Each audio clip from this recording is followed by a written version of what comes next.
Here I'm gonna show you how to make app icon bigger on your iPhone iOS 26. So simply open your settings, scroll down, press on general, software update. Make sure to update your iOS 26. I'm already updated my iOS 26, so go back and select any apps. Okay, like I'm select these apps and click on to edit home screen option. Then you get this, or if you want to just long press and a blank screen, then you get edit option.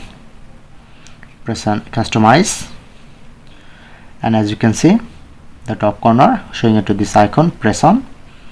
Now my app is bigger, and just press on to small, that's the normal, press on to bigger.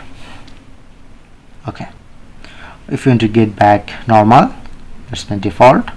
Same way, edit, customize and press on. So that's it.